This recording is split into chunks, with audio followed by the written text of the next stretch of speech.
Elden Ring Nightreign. Is it worth a buy? Let's read the words of the developer. Elden Ring Nightreign is a standalone adventure within the Elden Ring universe, crafted to offer players a new gaming experience by reimagining the game's core design. First up, guys, let's have a quick look at the graphical options for the game. I ran it with these settings and it was flawless for me, absolutely flawless, and albeit 1080p. 60 frames a second, but that's not bad for a 2080 graphics card. Very, very well playable, and it looked fine. However, the control setup was clunky. The whole UI is just clunky and horrible. It's just from software. They just haven't a clue what they're doing when it comes to PC and keyboard and mouse management within games. It's just not great. You can bind all your keys in the game. There was no problems with the actual controls of the characters in the game, but it was the UI essentially just, it's shit. So what is this game? Well, a lot of people don't seem to know what it is, and they're crying like little kids on the forum. It's pretty much a Elden Ring game focused on 3 players, set in an Elden Ring universe with Elden Ring bosses and Elden Ring weapons and all of that kind of stuff. But instead of just playing like Elden Ring, it plays like PUBG. You have this wall that is random where it starts on the map, and it just starts getting smaller and smaller and smaller. And it's a big blue wall, and it looks awesome, and it sounds incredibly menacing as it's shrinking and coming towards you in the world. And if you step outside of that ring, you will start taking severe damage. It'll kill you in seconds. So you have to stay within that ring. After a while, the ring stops shrinking, and whatever's left of the map, you can go and explore that. You can go into forts, fight bosses, do all kinds of stuff in that time, and then it'll start, as the day goes on, shrinking again. And eventually it will shrink in a place where a boss will spawn. And you have to make sure you're constantly checking your map, communicating with your team, and get to the final place of rest where this wall will eventually surround you and become a little arena for the boss fight. If you beat that boss, that's the end of day 1. The ring resets back to the outskirts of the map and starts shrinking again. You're on day 2 with an even harder boss at the end. And then if you beat that one, you're on to day 3, which is just the final boss of the game. Well, that's the final first boss of the game. And if you beat that one, you will get a specific reward for your character generally. And even if you fail, you'll still get rewards. But they're only like small. This is the roguelike element. They're just small little buffs to your dexterity, vigor, things like that. Your stats, essentially. And I think there's 8 bosses overall in the game, progressively getting harder. We have only took down the first boss because, you know, the other 2 guys had never played Elden Ring before, and I'm shit. So, you know, we were still happy to have took the first boss down.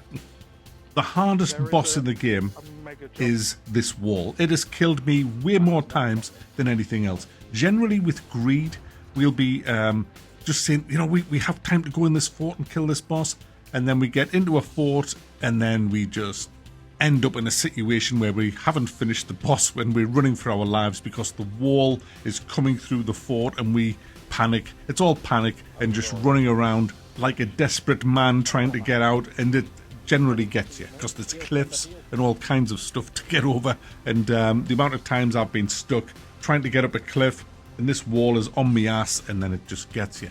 Aside from the actual wall of death that killed me so many times, you then have all the mobs that can be pretty tough, and the bosses, which are really, really incredibly tough. Now, you have different heroes that you can select at the beginning of the game. There's others that you unlock as you play through the game. Myself, I've tried 3 of them. I don't like melee in these kind of games at all, so I've kind of stayed clear of the melee, although I did play the first one in the prologue, which I didn't like. The 2 favourites for me are the archer, but the one I've played the most is the recluse. That's kind of like your sorcery caster. It's really unique in this game. It works in a way that when you fire your base magic at an enemy, you can then claim that back by pressing another key. It just pulls the magic essence back and puts it in a slot where you can hold 3 slots, which is it's kind of like a mixing bowl of spells. So if you fire magic and you pull that back, and then somebody maybe throws a firebomb at the enemy and you get the essence of that back. And then someone throws, I don't know, maybe another fire at it, and you get the essence of that. You will have in your little spell mix a magic and 2 fires. And then when you press cast, you will cast one of, I think there's 4, I don't know how many spells there are, a lot of different spells. You will cast a spell back at that enemy. There's tons of spells, and you can just mix and match your magic to create the spell of your choice. You have to remember what all the spells are, of course, to play this character properly, and I just could only remember 2 or 3, but I still had fun with it. But I think the easiest class to play is the archer, and in fact, it was 3 archers that took down the first boss. It was a really epic fight. We all loved it. It was just brilliant. Roz, get us up. Yeah, I'm trying. Quick, Roz, get us up. I'm fucking trying. You don't get to wheels up. One hit. Oh! Okay, one back to one. Thank you.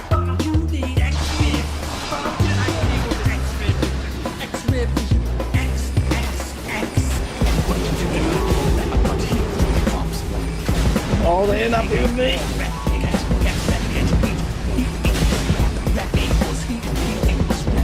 No, no, no, no, no!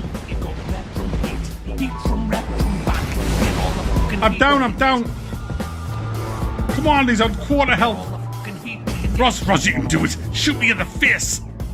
Roz, watch it. Huh? Roz, you got 2 on you. Somebody else shoot me. 3 on you. Someone shoot me. Tox, keep shooting. Tox, shoot more. Watch it, Tox. 3 on me. Roz, shoot. Nice. Going back. Guys, it's a console game. It's a console game. We've got to upgrade in a console game. It's a console game. A console game. Ability. Come on, we can do this, guys. We can do this. Upgrade your speed.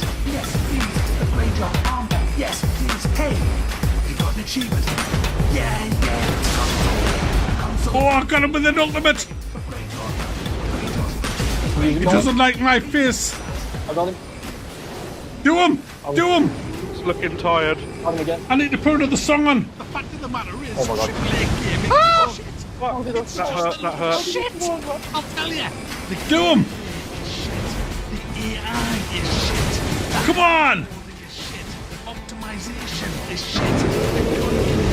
Fire everything at him. We've got this. We've got this. Just shoot shit. Shoot shit. Shoot shit. Shoot shit. Shoot. Yes! We did it! Night Lord felled. Mac. Oh, you know what? This needs it. A Mac 12. guarantee worked. This The needs Mac it. guarantee worked. There we go. Oh. We did. Oh, We did let's it. go for another one. Oh, I didn't know. We did. Did I not tell you the 3 archers? The archer is awesome.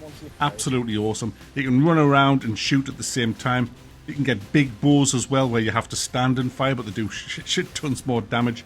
And he also pulls a giant bow out of his arse, looks like it is, when he does his ultimate, which is really devastating. His passive ability also allows for better drops from enemies, which is really cool.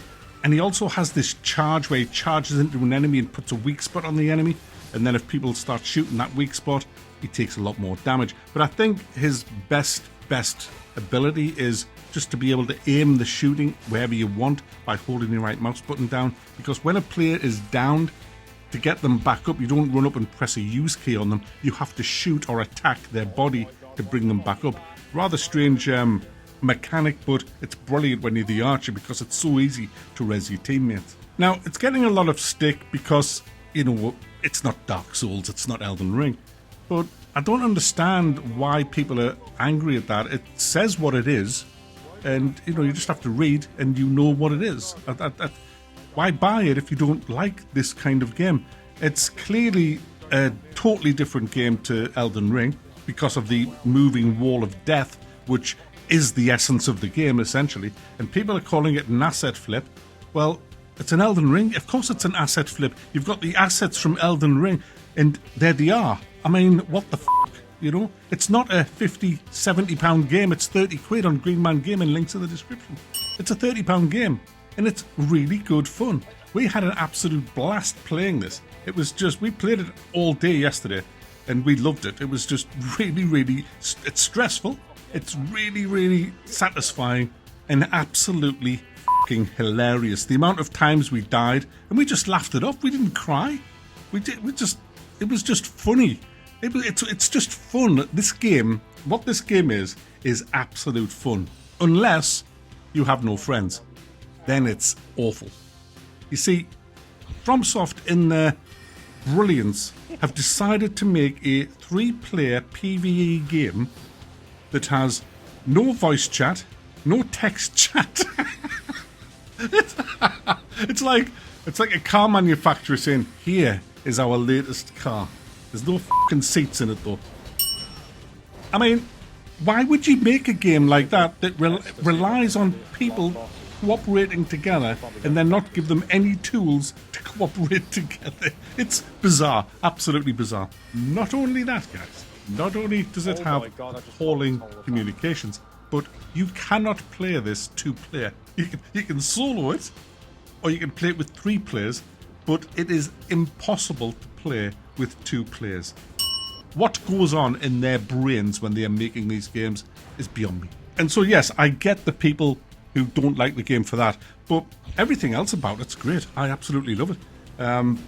What more can I say? It's a fun game, and I'm going to give it a big, fat, juicy thumb up, because we've had a lot of fun. The other guys, one said who was playing with us, one said it was 9 out of 10, the other one said 8.5 out of 10, and I'm giving it 8.5 out of 10. And I'm going to give it 8.5 out of 10 because I got this game specifically because I was going to be playing with 2 other people with voice communications.